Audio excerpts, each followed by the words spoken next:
চাচা আপনি? স্যার দেখেছেন? বাবা ডেকেছেন আপনাকে, ভেতর আসুন। কে আসলো, জামাল নাকি? জি বাবা, চাচা আসছেন।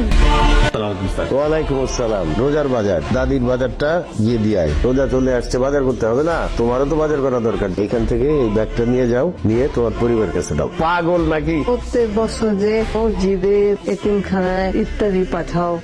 মা আমি একটু হাতে টাকিয়ে বুঝিনি, খুব শিখিয়ে দিব। আসসালামু আলাইকুম। আসসালামু আলাইকুম। বৌমা মাহিনা হাতে এগুলো কি? ছোট বাবা, এটা রমজানের বাজার। রাতে কিছু আনেন নাকি?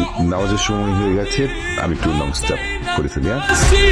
আসসালামু আলাইকুম স্যার। ওয়ালাইকুম আসসালাম। কেমন আছো তুমি জামাল? দোয়াই বউ বাচ্চা নিয়ে ভালো আছি স্যার। আলহামদুলিল্লাহ। রমজান মাস তো চলছে, কাজ করো। অগ্রিম এই মাসে বেতনটা দেওয়া হলো, আর সাথে এক্সট্রা 3,000 টাকা দেওয়া হলো। এই 3,000 টাকা দিয়ে তুমি ভালো করে বাজার করবে, করে বউ বাচ্চা নিয়ে খাবে। ধরো টাকা পয়সা লাগে যে আমাকে বলবে অবশ্যই। মানুষের পায়ে হাত দিয়ে স্নান করা ঠিক না। যে কোনো সমস্যা হলে অবশ্যই তুমি আমাকে বলবে।